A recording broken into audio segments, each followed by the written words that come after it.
सिन्दूरारुणविग्रहां त्रिनयनां माणिक्यमौलिस्फुरत् तारानायकशेखरां स्मितमुखीमापीनवक्षोरुहां पाणिभ्यामलिपूर्णरत्नचषकं रक्तोत्पलं बिभ्रतीं सौम्यां रत्नघटस्थरक्तचरणां ध्यायेत् पराम्बिकाम् ॐ सिन्दूरारुणविग्रहां त्रिनयनां माणिक्यमौलिस्फुरत् तारानायकशेखरां स्मितमुखीमापीनवक्षोरुहां पाणिभ्यामलिपूर्णरत्नचषकं रक्तोत्पलं बिभ्रतीं सौम्यां रत्नघटस्थरक्तचरणां ध्यायेत् पराम्बिकाम् ॐ सिन्दूरारुणविग्रहां त्रिनयनां माणिक्यमौलिस्फुरत् तारानायकशेखरां स्मितमुखीमापीनवक्षोरुहां पाणिभ्यामलिपूर्णरत्नचषकं रक्तोत्पलं बिभ्रतीं सौम्यां रत्नघटस्थरक्तचरणां ध्यायेत् पराम्बिकाम् ॐ सिन्दूरारुणविग्रहां त्रिनयनां माणिक्यमौलिस्फुरत् तारानायकशेखरां स्मितमुखीमापीनवक्षोरुहां पाणिभ्यामलिपूर्णरत्नचषकं रक्तोत्पलं बिभ्रतीं सौम्यां रत्नघटस्थरक्तचरणां ध्यायेत् पराम्बिकाम् ॐ सिन्दूरारुणविग्रहां त्रिनयनां माणिक्यमौलिस्फुरत् तारानायकशेखरां स्मितमुखीमापीनवक्षोरुहां पाणिभ्यामलिपूर्णरत्नचषकं रक्तोत्पलं बिभ्रतीं सौम्यां रत्नघटस्थरक्तचरणां ध्यायेत् पराम्बिकाम् ॐ सिन्दूरारुणविग्रहां त्रिनयनां माणिक्यमौलिस्फुरत् तारानायकशेखरां स्मितमुखीमापीनवक्षोरुहां पाणिभ्यामलिपूर्णरत्नचषकं रक्तोत्पलं बिभ्रतीं सौम्यां रत्नघटस्थरक्तचरणां ध्यायेत् पराम्बिकाम् ॐ सिन्दूरारुणविग्रहां त्रिनयनां माणिक्यमौलिस्फुरत् तारानायकशेखरां स्मितमुखीमापीनवक्षोरुहां पाणिभ्यामलिपूर्णरत्नचषकं रक्तोत्पलं बिभ्रतीं सौम्यां रत्नघटस्थरक्तचरणां ध्यायेत् पराम्बिकाम् ॐ सिन्दूरारुणविग्रहां त्रिनयनां माणिक्यमौलिस्फुरत् तारानायकशेखरां स्मितमुखीमापीनवक्षोरुहां पाणिभ्यामलिपूर्णरत्नचषकं रक्तोत्पलं बिभ्रतीं सौम्यां रत्नघटस्थरक्तचरणां ध्यायेत् पराम्बिकाम् ॐ सिन्दूरारुणविग्रहां त्रिनयनां माणिक्यमौलिस्फुरत् तारानायकशेखरां स्मितमुखीमापीनवक्षोरुहां पाणिभ्यामलिपूर्णरत्नचषकं रक्तोत्पलं बिभ्रतीं सौम्यां रत्नघटस्थरक्तचरणां ध्यायेत् पराम्बिकाम् ॐ सिन्दूरारुणविग्रहां त्रिनयनां माणिक्यमौलिस्फुरत् तारानायकशेखरां स्मितमुखीमापीनवक्षोरुहां पाणिभ्यामलिपूर्णरत्नचषकं रक्तोत्पलं बिभ्रतीं सौम्यां रत्नघटस्थरक्तचरणां ध्यायेत् पराम्बिकाम् ॐ सिन्दूरारुणविग्रहां त्रिनयनां माणिक्यमौलिस्फुरत् तारानायकशेखरां स्मितमुखीमापीनवक्षोरुहां पाणिभ्यामलिपूर्णरत्नचषकं रक्तोत्पलं बिभ्रतीं सौम्यां रत्नघटस्थरक्तचरणां ध्यायेत् पराम्बिकाम् ॐ सिन्दूरारुणविग्रहां त्रिनयनां माणिक्यमौलिस्फुरत् तारानायकशेखरां स्मितमुखीमापीनवक्षोरुहां पाणिभ्यामलिपूर्णरत्नचषकं रक्तोत्पलं बिभ्रतीं सौम्यां रत्नघटस्थरक्तचरणां ध्यायेत् पराम्बिकाम् ॐ सिन्दूरारुणविग्रहां त्रिनयनां माणिक्यमौलिस्फुरत् तारानायकशेखरां स्मितमुखीमापीनवक्षोरुहां पाणिभ्यामलिपूर्णरत्नचषकं रक्तोत्पलं बिभ्रतीं सौम्यां रत्नघटस्थरक्तचरणां ध्यायेत् पराम्बिकाम् ॐ सिन्दूरारुणविग्रहां त्रिनयनां माणिक्यमौलिस्फुरत् तारानायकशेखरां स्मितमुखीमापीनवक्षोरुहां पाणिभ्यामलिपूर्णरत्नचषकं रक्तोत्पलं बिभ्रति सौम्यां रत्नघटस्थरक्तचरणां ध्यायेत्पराम्बिकाम् ॐ सिन्दूरारुणविग्रहां त्रिनयनां माणिक्यमौलिस्फुरत् तारानायकशेखरां स्मितमुखीमापि न वक्षोरुहां पाणिभ्यामलिपूर्णरत्नचषकं रक्तोत्पलं बिभ्रति सौम्यां रत्नघटस्थरक्तचरणां ध्यायेत्पराम्बिकाम् ॐ सिन्दूरारुणविग्रहां त्रिनयनां माणिक्यमौलिस्फुरत् तारानायकशेखरां स्मितमुखीमापि न वक्षोरुहां पाणिभ्यामलिपूर्णरत्नचषकं रक्तोत्पलं बिभ्रति सौम्यां रत्नघटस्थरक्तचरणां ध्यायेत्परा अम्बिकाम् ॐ सिन्दूरारुणविग्रहां त्रिनयनां माणिक्यमौलिस्फुरत् तारानायकशेखरां स्मितमुखीमापि न वक्षोरुहां पाणिभ्यामलिपूर्णरत्नचषकं रक्तोत्पलं बिभ्रति सौम्यां रत्नघटस्थरक्तचरणां ध्यायेत्परा अम्बिकाम् ॐ सिन्दूरारुणविग्रहां त्रिनयनां माणिक्यमौलिस्फुरत् तारानायकशेखरां स्मितमुखीमापि न वक्षोरुहां पाणिभ्यामलिपूर्णरत्नचषकं रक्तोत्पलं बिभ्रतिं सौम्यां रत्नघटस्थरक्तचरणां ध्यायेत्पराम्बिकाम् ॐ सिन्दूरारुणविग्रहां त्रिनयनां माणिक्यमौलिस्फुरत् तारानायकशेखरां स्मितमुखीमापि न वक्षोरुहां पाणिभ्यामलिपूर्णरत्नचषकं रक्तोत्पलं बिभ्रति सौम्यां रत्नघटस्थरक्तचरणां ध्यायेत्पराम्बिकाम् ॐ सिन्दूरारुणविग्रहां त्रिनयनां माणिक्यमौलिस्फुरत्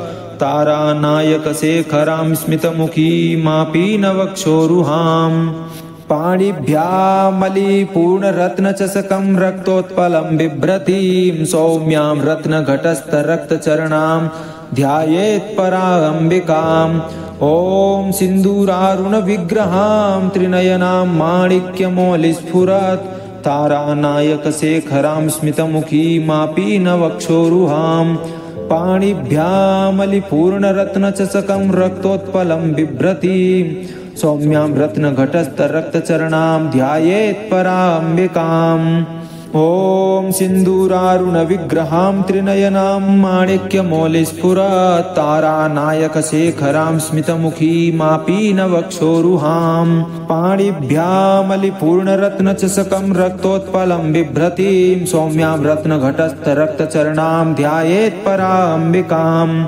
ॐ सिन्दूरारुणविग्रहां त्रिनयनां माणिक्यमौलिस्फुरत् तारानायकशेखरां स्मितमुखीमापि न वक्षोरुहां पाणिभ्यामलिपूर्णरत्नचषकं रक्तोत्पलं बिभ्रति सौम्यां रत्नघटस्थरक्तचरणां ध्यायेत्पराम्बिकाम् ॐ सिन्दूरारुणविग्रहां त्रिनयनां माणिक्यमौलिस्फुरत् तारानायकशेखरां स्मितमुखीमापि न वक्षोरुहां पाणिभ्यामलिपूर्णरत्नचषकं रक्तोत्पलं बिभ्रति सौम्यां रत्नघटस्थरक्तचरणां ध्यायेत्पराम्बिकाम् ॐ सिन्दूरारुणविग्रहां त्रिनयनां माणिक्यमौलिस्फुरत् तारानायकशेखरां स्मितमुखीमापि न वक्षोरुहां पाणिभ्यामलिपूर्णरत्नचषकं रक्तोत्पलं बिभ्रति सौम्यां रत्नघटस्थरक्तचरणां ध्यायेत्परा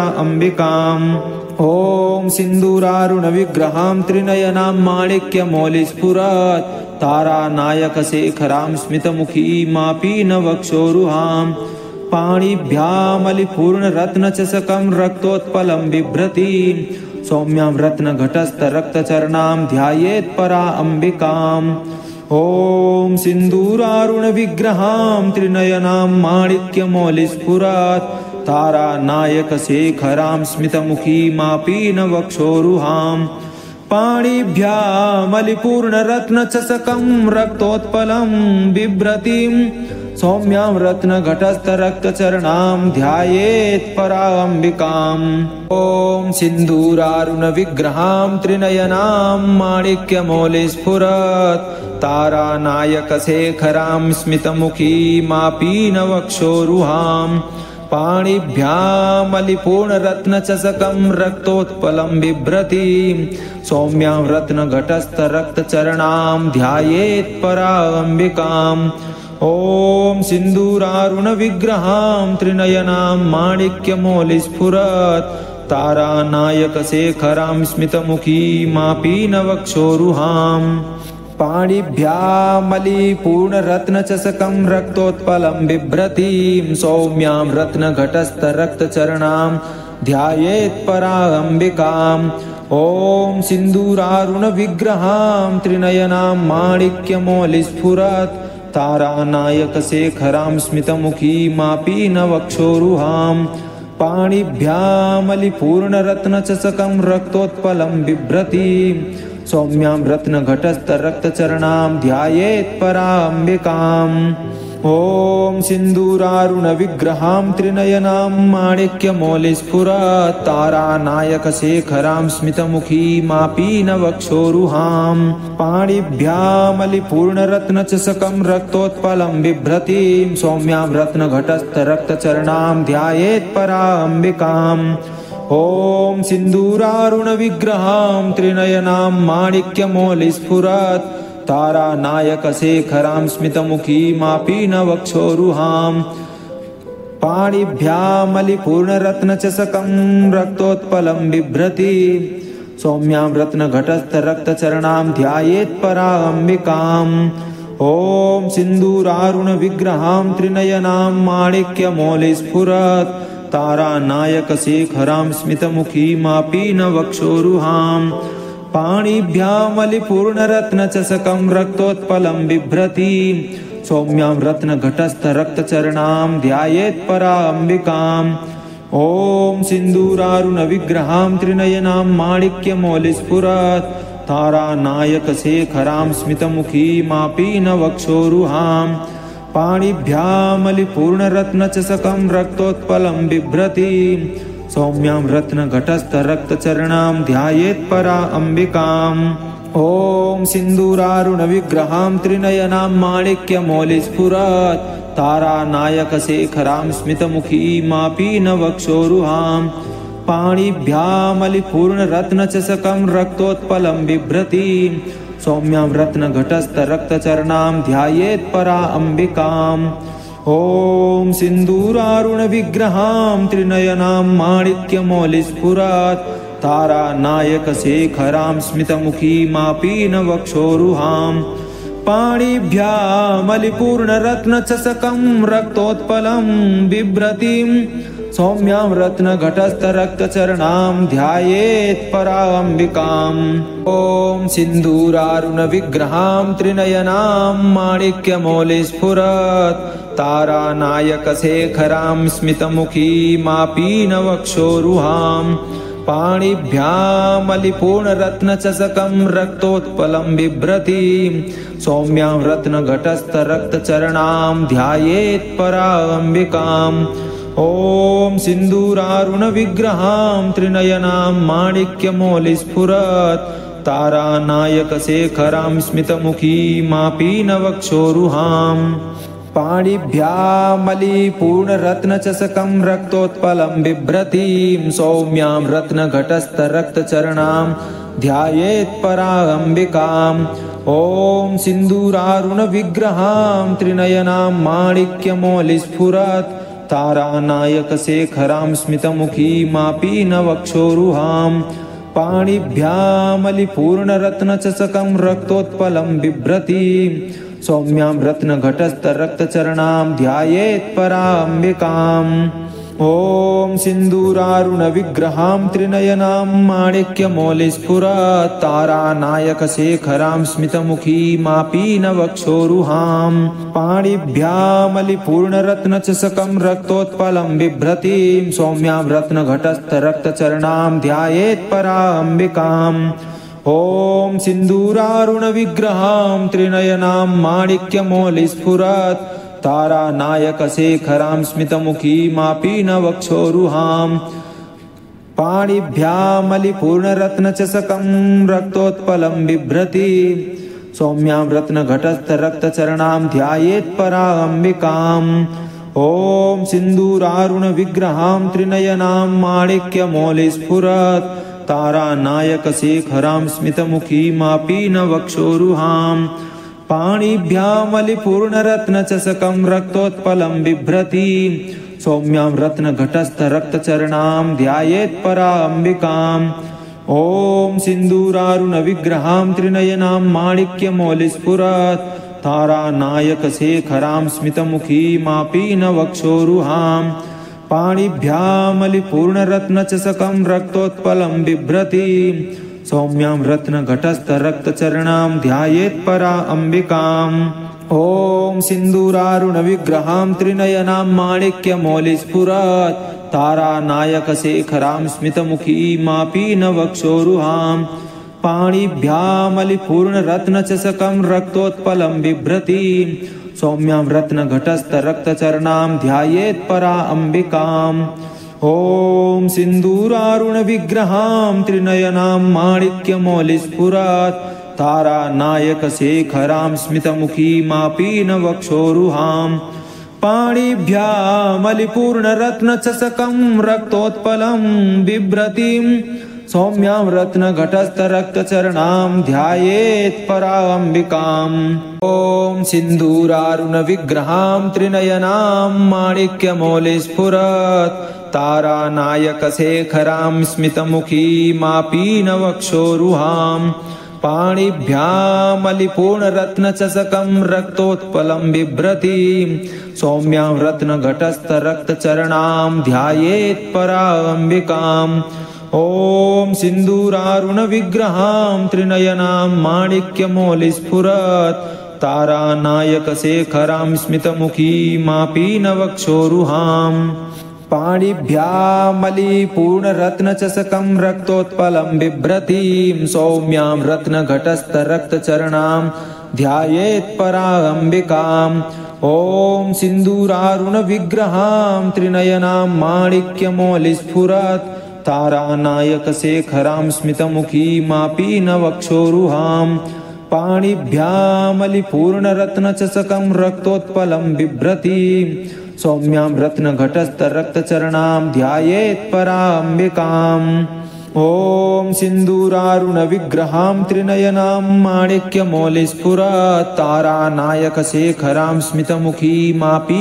नवक्षोरुहां पाणिभ्यामलिपूर्णरत्नचषकं रक्तोत्पलं बिभ्रति सौम्यां रत्नघटस्थरक्तचरणां ध्यायेत् पराम्बिकाम् ॐ सिन्दूरारुणविग्रहां त्रिनयनां माणिक्यमौलिस्फुरत् तारानायकशेखरां स्मितमुखीमापि नवक्षोरुहां पाणिभ्यामलिपूर्णरत्नचषकं रक्तोत्पलं बिभ्रति सौम्यां रत्नघटस्थरक्तचरणां ध्यायेत् पराम्बिकाम् ॐ सिन्दूरारुणविग्रहां त्रिनयनां माणिक्यमौलिस्फुरत् तारानायकशेखरां स्मितमुखीमापि नवक्षोरुहां पाणिभ्यामलिपूर्णरत्नचषकं रक्तोत्पलं बिभ्रति सौम्यां रत्नघटस्थरक्तचरणां ध्यायेत् पराम्बिकाम् ॐ सिन्दूरारुणविग्रहां त्रिनयनां माणिक्यमौलिस्फुरत्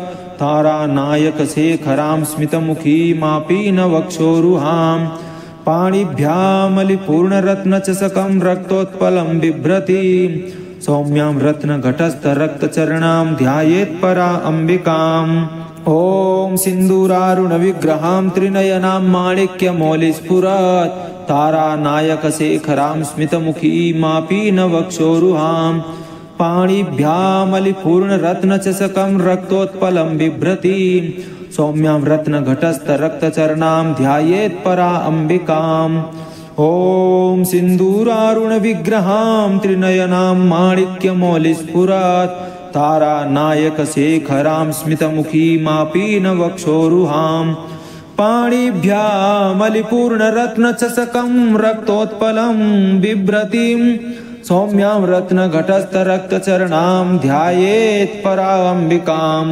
ॐ सिन्दूरारुणविग्रहां त्रिनयनां माणिक्यमौलिस्फुरत् तारानायकशेखरां स्मितमुखीमापीनवक्षोरुहां पाणिभ्यामलिपूर्णरत्नचषकं रक्तोत्पलं बिभ्रतीं सौम्यां रत्नघटस्थरक्तचरणां ध्यायेत् पराम्बिकाम्।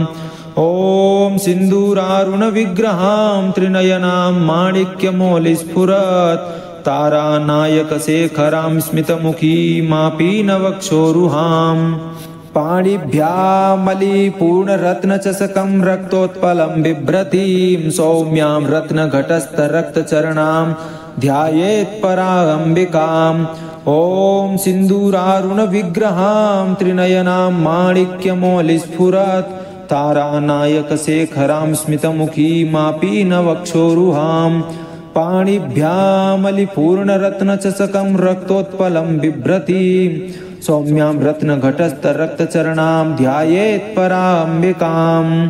ॐ सिन्दूरारुणविग्रहां त्रिनयनां माणिक्यमौलिस्फुरत् तारानायकशेखरां स्मितमुखीमापीनवक्षोरुहां पाणिभ्यामलिपूर्णरत्नचषकं रक्तोत्पलं बिभ्रतीं सौम्यां रत्नघटस्थरक्तचरणां ध्यायेत् पराम्बिकाम्।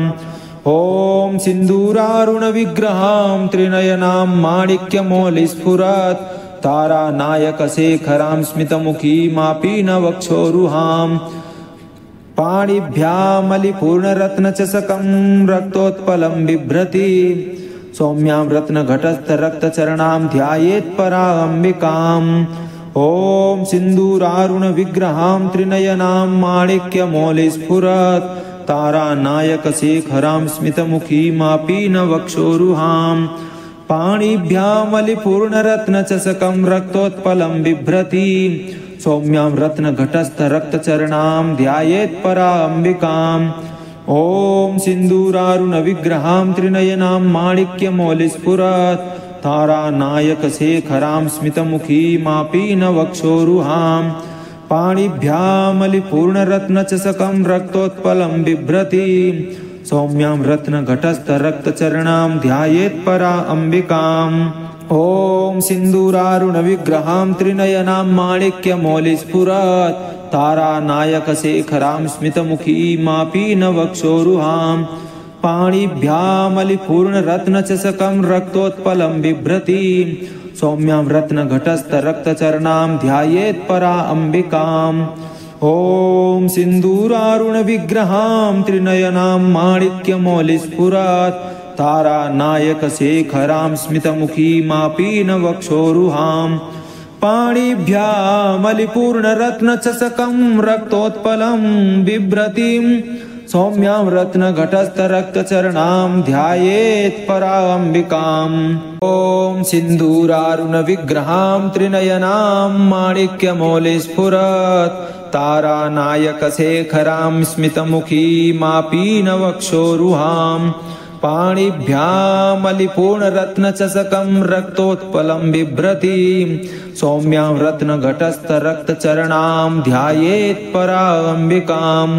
ॐ सिन्दूरारुणविग्रहां त्रिनयनां माणिक्यमौलिस्फुरत् तारानायकशेखरां स्मितमुखीमापीनवक्षोरुहां पाणिभ्यामलिपूर्णरत्नचषकं रक्तोत्पलं बिभ्रतीं सौम्यां रत्नघटस्थरक्तचरणां ध्यायेत् पराम्बिकाम्। ॐ सिन्दूरारुणविग्रहां त्रिनयनां माणिक्यमौलिस्फुरत् तारानायकशेखरां स्मितमुखीमापीनवक्षोरुहां पाणिभ्यामलिपूर्णरत्नचषकं रक्तोत्पलं बिभ्रतीं सौम्यां रत्नघटस्थरक्तचरणां ध्यायेत् पराम्बिकाम्। ॐ सिन्दूरारुणविग्रहां त्रिनयनां माणिक्यमौलिस्फुरत् तारानायकशेखरां स्मितमुखीमापीनवक्षोरुहां पाणिभ्यामलिपूर्णरत्नचषकं रक्तोत्पलं बिभ्रतीं सौम्यां रत्नघटस्थरक्तचरणां ध्यायेत् पराम्बिकाम्। ॐ सिन्दूरारुणविग्रहां त्रिनयनां माणिक्यमौलिस्फुरत् तारानायकशेखरां स्मितमुखीमापि न वक्षोरुहाम् पाणिभ्यामलिपूर्णरत्नचषकं रक्तोत्पलं बिभ्रति सौम्यां रत्नघटस्थरक्तचरणां ध्यायेत् पराम्बिकाम् ॐ सिन्दूरारुणविग्रहां त्रिनयनां माणिक्यमौलिस्फुरत् तारानायकशेखरां स्मितमुखीमापि न वक्षोरुहाम् पाणिभ्यामलिपूर्णरत्नचषकं रक्तोत्पलं बिभ्रति सौम्यां रत्नघटस्थरक्तचरणां ध्यायेत् पराम्बिकाम् ॐ सिन्दूरारुणविग्रहां त्रिनयनां माणिक्यमौलिस्फुरत् तारानायकशेखरां स्मितमुखीमापि न वक्षोरुहाम् पाणिभ्यामलिपूर्णरत्नचषकं रक्तोत्पलं बिभ्रति सौम्यां रत्नघटस्थरक्तचरणां ध्यायेत् पराम्बिकाम् ॐ सिन्दूरारुणविग्रहां त्रिनयनां माणिक्यमौलिस्फुरत् तारानायकशेखरां स्मितमुखीमापि न वक्षोरुहाम् पाणिभ्यामलिपूर्णरत्नचषकं रक्तोत्पलं बिभ्रति सौम्यां रत्नघटस्थरक्तचरणां ध्यायेत् पराम्बिकाम् ॐ सिन्दूरारुणविग्रहां त्रिनयनां माणिक्यमौलिस्फुरत् तारानायकशेखरां स्मितमुखीमापि न वक्षोरुहाम् पाणिभ्यामलिपूर्णरत्नचषकं रक्तोत्पलं बिभ्रतिं सौम्यां रत्नघटस्थरक्तचरणां ध्यायेत् पराम्बिकाम् ॐ सिन्दूरारुणविग्रहां त्रिनयनां माणिक्यमौलिस्फुरत् तारानायकशेखरां स्मितमुखीमापि न वक्षोरुहाम् पाणिभ्यामलिपूर्णरत्नचषकं रक्तोत्पलं बिभ्रति सौम्यां रत्नघटस्थरक्तचरणां ध्यायेत् पराम्बिकाम् ॐ सिन्दूरारुणविग्रहां त्रिनयनां माणिक्यमौलिस्फुरत् तारानायकशेखरां स्मितमुखीमापि न वक्षोरुहाम् पाणिभ्यामलिपूर्णरत्नचषकं रक्तोत्पलं बिभ्रतिं सौम्यां रत्नघटस्थरक्तचरणां ध्यायेत् पराम्बिकाम् ॐ सिन्दूरारुणविग्रहां त्रिनयनां माणिक्यमौलिस्फुरत् तारानायकशेखरां स्मितमुखीमापि न वक्षोरुहाम् पाणिभ्यामलिपूर्णरत्नचषकं रक्तोत्पलं बिभ्रति सौम्यां रत्नघटस्थरक्तचरणां ध्यायेत् पराम्बिकाम् ॐ सिन्दूरारुणविग्रहां त्रिनयनां माणिक्यमौलिस्फुरत् तारानायकशेखरां स्मितमुखीमापि न वक्षोरुहाम्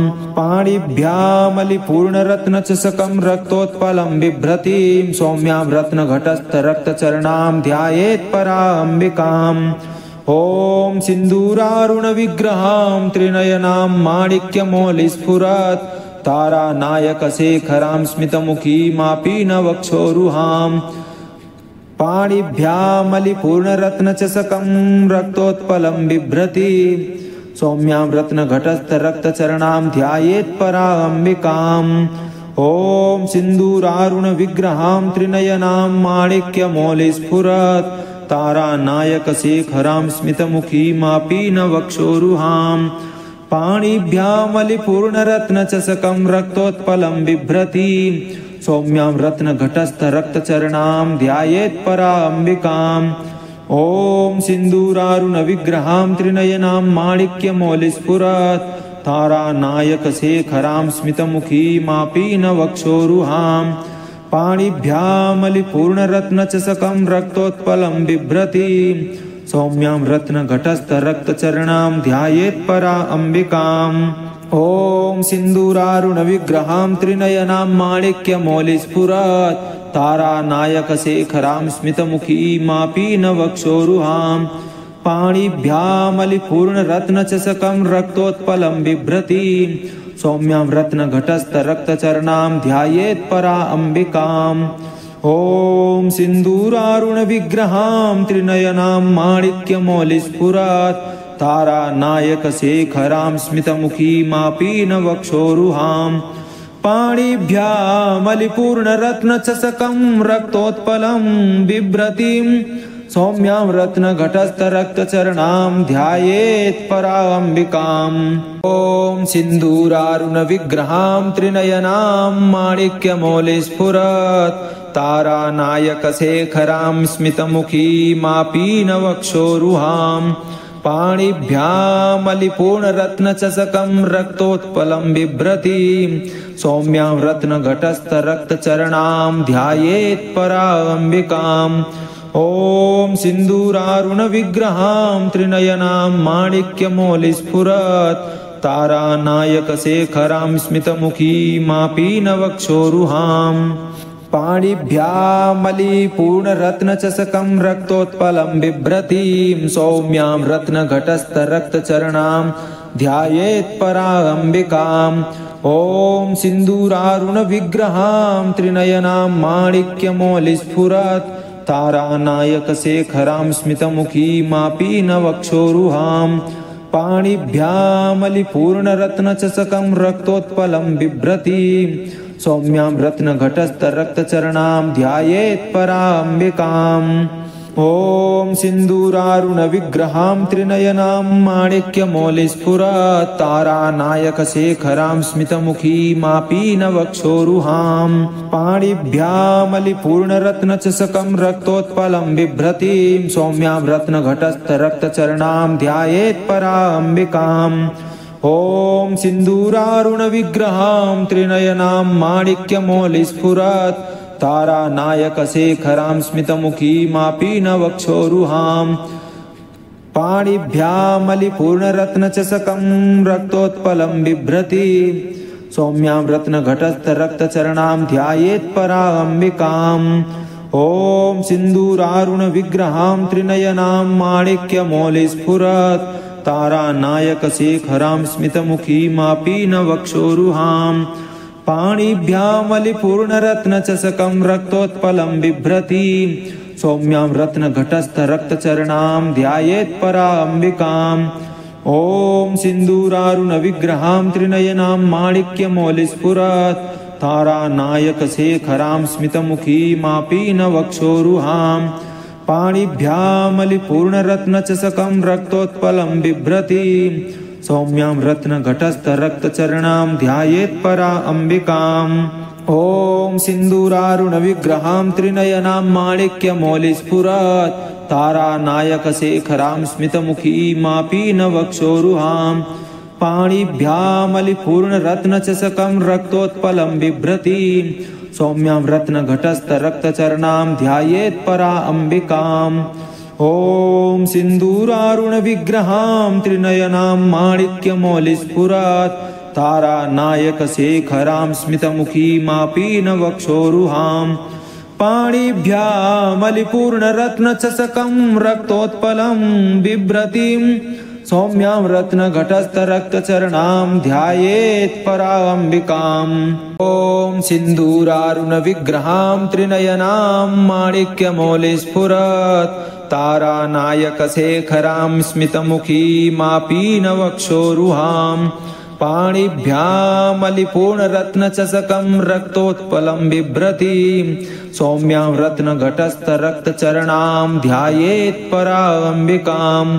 ॐ सिन्दूरारुणविग्रहां त्रिनयनां माणिक्यमौलिस्फुरत् तारानायकशेखरां स्मितमुखीमापीनवक्षोरुहां पाणिभ्यामलिपूर्णरत्नचषकं रक्तोत्पलं बिभ्रतीं सौम्यां रत्नघटस्थरक्तचरणां ध्यायेत् पराम्बिकाम्। ॐ सिन्दूरारुणविग्रहां त्रिनयनां माणिक्यमौलिस्फुरत् तारानायकशेखरां स्मितमुखीमापीनवक्षोरुहां पाणिभ्यामलिपूर्णरत्नचषकं रक्तोत्पलं बिभ्रतीं सौम्यां रत्नघटस्थरक्तचरणां ध्यायेत् पराम्बिकाम्। ॐ सिन्दूरारुणविग्रहां त्रिनयनां माणिक्यमौलिस्फुरत् तारानायकशेखरां स्मितमुखीमापीनवक्षोरुहां पाणिभ्यामलिपूर्णरत्नचषकं रक्तोत्पलं बिभ्रतीं सौम्यां रत्नघटस्थरक्तचरणां ध्यायेत् पराम्बिकाम्। ॐ सिन्दूरारुणविग्रहां त्रिनयनां माणिक्यमौलिस्फुरत् तारानायकशेखरां स्मितमुखीमापीनवक्षोरुहां पाणिभ्यामलिपूर्णरत्नचषकं रक्तोत्पलं बिभ्रति सौम्यां रत्नघटस्थरक्तचरणां ध्यायेत्पराम्बिकाम् ॐ सिन्दूरारुणविग्रहां त्रिनयनां माणिक्यमौलिस्फुरत् तारानायकशेखरां स्मितमुखीमापीनवक्षोरुहां पाणिभ्यामलिपूर्णरत्नचषकं रक्तोत्पलं बिभ्रति सौम्यां रत्नघटस्थरक्तचरणां ध्यायेत्पराम्बिकाम् ॐ सिन्दूरारुणविग्रहां त्रिनयनां माणिक्यमौलिस्फुरत् तारानायकशेखरां स्मितमुखीमापीनवक्षोरुहां पाणिभ्यामलिपूर्णरत्नचषकं रक्तोत्पलं बिभ्रति सौम्यां रत्नघटस्थरक्तचरणां ध्यायेत्परा अम्बिकाम् ॐ सिन्दूरारुणविग्रहां त्रिनयनां माणिक्यमौलिस्फुरत् तारानायकशेखरां स्मितमुखीमापीनवक्षोरुहां पाणिभ्यामलिपूर्णरत्नचषकं रक्तोत्पलं बिभ्रति सौम्यां रत्नघटस्थरक्तचरणां ध्यायेत्परा अम्बिकाम् ॐ सिन्दूरारुणविग्रहां त्रिनयनां माणिक्यमौलिस्फुरत् तारानायकशेखरां स्मितमुखीमापीनवक्षोरुहां पाणिभ्यामलिपूर्णरत्नचषकं रक्तोत्पलं बिभ्रतिं सौम्यां रत्नघटस्थरक्तचरणां ध्यायेत्पराम्बिकाम् ॐ सिन्दूरारुणविग्रहां त्रिनयनां माणिक्यमौलिस्फुरत् तारानायकशेखरां स्मितमुखीमापीनवक्षोरुहां पाणिभ्यामलिपूर्णरत्नचषकं रक्तोत्पलं बिभ्रति सौम्यां रत्नघटस्थरक्तचरणां ध्यायेत्पराम्बिकाम् ॐ सिन्दूरारुणविग्रहां त्रिनयनां माणिक्यमौलिस्फुरत् तारानायकशेखरां स्मितमुखीमापीनवक्षोरुहां पाणिभ्यामलिपूर्णरत्नचषकं रक्तोत्पलं बिभ्रति सौम्यां रत्नघटस्थरक्तचरणां ध्यायेत्पराम्बिकाम् ॐ सिन्दूरारुणविग्रहां त्रिनयनां माणिक्यमौलिस्फुरत् तारानायकशेखरां स्मितमुखीमापीनवक्षोरुहां पाणिभ्यामलिपूर्णरत्नचषकं रक्तोत्पलं बिभ्रति सौम्यां रत्नघटस्थरक्तचरणां ध्यायेत्पराम्बिकाम् ॐ सिन्दूरारुणविग्रहां त्रिनयनां माणिक्यमौलिस्फुरत् तारानायकशेखरां स्मितमुखीमापीनवक्षोरुहां पाणिभ्यामलिपूर्णरत्नचषकं रक्तोत्पलं बिभ्रति सौम्यां रत्नघटस्थरक्तचरणां ध्यायेत्पराम्बिकाम् ॐ सिन्दूरारुणविग्रहां त्रिनयनां माणिक्यमौलिस्फुरत् तारानायकशेखरां स्मितमुखीमापीनवक्षोरुहां पाणिभ्यामलिपूर्णरत्नचषकं रक्तोत्पलं बिभ्रति सौम्यां रत्नघटस्थरक्तचरणां ध्यायेत्पराम्बिकाम् ॐ सिन्दूरारुणविग्रहां त्रिनयनां माणिक्यमौलिस्फुरत् तारानायकशेखरां स्मितमुखीमापीनवक्षोरुहां पाणिभ्यामलिपूर्णरत्नचषकं रक्तोत्पलं बिभ्रति सौम्यां रत्नघटस्थरक्तचरणां ध्यायेत्पराम्बिकाम् ॐ सिन्दूरारुणविग्रहां त्रिनयनां माणिक्यमौलिस्फुरत् तारानायकशेखरां स्मितमुखीमापीनवक्षोरुहां पाणिभ्यामलिपूर्णरत्नचषकं रक्तोत्पलं बिभ्रति सौम्यां रत्नघटस्थरक्तचरणां ध्यायेत्परा अम्बिकाम् ॐ सिन्दूरारुणविग्रहां त्रिनयनां माणिक्यमौलिस्फुरत् तारानायकशेखरां स्मितमुखीमापीनवक्षोरुहां पाणिभ्यामलिपूर्णरत्नचषकं रक्तोत्पलं बिभ्रति सौम्यां रत्नघटस्थरक्तचरणां ध्यायेत्परा अम्बिकाम् ॐ सिन्दूरारुणविग्रहां त्रिनयनां माणिक्यमौलिस्फुरत् तारानायकशेखरां स्मितमुखीमापीनवक्षोरुहां पाणिभ्यामलिपूर्णरत्नचषकं रक्तोत्पलं बिभ्रति सौम्यां रत्नघटस्थरक्तचरणां ध्यायेत् पराम्बिकाम्। ॐ सिन्दूरारुणविग्रहां त्रिनयनां माणिक्यमौलिस्फुरत् तारानायकशेखरां स्मितमुखीमापीनवक्षोरुहां पाणिभ्यामलिपूर्णरत्नचषकं रक्तोत्पलं बिभ्रतीं सौम्यां रत्नघटस्थरक्तचरणां ध्यायेत् पराम्बिकाम्। ॐ सिन्दूरारुणविग्रहां त्रिनयनां माणिक्यमौलिस्फुरत् तारानायकशेखरां स्मितमुखीमापीनवक्षोरुहां पाणिभ्यामलिपूर्णरत्नचषकं रक्तोत्पलं बिभ्रतीं सौम्यां रत्नघटस्थरक्तचरणां ध्यायेत् पराम्बिकाम्। ॐ सिन्दूरारुणविग्रहां त्रिनयनां माणिक्यमौलिस्फुरत् तारानायकशेखरां स्मितमुखीमापीनवक्षोरुहां पाणिभ्यामलिपूर्णरत्नचषकं रक्तोत्पलं बिभ्रतीं सौम्यां रत्नघटस्थरक्तचरणां ध्यायेत् पराम्बिकाम्। ॐ सिन्दूरारुणविग्रहां त्रिनयनां माणिक्यमौलिस्फुरत् तारानायकशेखरां स्मितमुखीमापीनवक्षोरुहां पाणिभ्यामलिपूर्णरत्नचषकं रक्तोत्पलं बिभ्रतीं सौम्यां रत्नघटस्थरक्तचरणां ध्यायेत् पराम्बिकाम्। ॐ सिन्दूरारुणविग्रहां त्रिनयनां माणिक्यमौलिस्फुरत् तारानायकशेखरां स्मितमुखीमापीनवक्षोरुहां पाणिभ्यामलिपूर्णरत्नचषकं रक्तोत्पलं बिभ्रतीं सौम्यां रत्नघटस्थरक्तचरणां ध्यायेत् पराम्बिकाम्। ॐ सिन्दूरारुणविग्रहां त्रिनयनां माणिक्यमौलिस्फुरत् तारानायकशेखरां स्मितमुखीमापीनवक्षोरुहां पाणिभ्यामलिपूर्णरत्नचषकं रक्तोत्पलं बिभ्रतीं सौम्यां रत्नघटस्थरक्तचरणां ध्यायेत् पराम्बिकाम्। ॐ सिन्दूरारुणविग्रहां त्रिनयनां माणिक्यमौलिस्फुरत् तारानायकशेखरां स्मितमुखीमापीनवक्षोरुहां पाणिभ्यामलिपूर्णरत्नचषकं रक्तोत्पलं बिभ्रतीं सौम्यां रत्नघटस्थरक्तचरणां ध्यायेत् पराम्बिकाम्। ॐ सिन्दूरारुणविग्रहां त्रिनयनां माणिक्यमौलिस्फुरत् तारानायकशेखरां स्मितमुखीमापीनवक्षोरुहां पाणिभ्यामलिपूर्णरत्नचषकं रक्तोत्पलं बिभ्रतीं सौम्यां रत्नघटस्थरक्तचरणां ध्यायेत् पराम्बिकाम्। ॐ सिन्दूरारुणविग्रहां त्रिनयनां माणिक्यमौलिस्फुरत् तारानायकशेखरां स्मितमुखीमापीनवक्षोरुहां पाणिभ्यामलिपूर्णरत्नचषकं रक्तोत्पलं बिभ्रतीं सौम्यां रत्नघटस्थरक्तचरणां ध्यायेत् पराम्बिकाम्।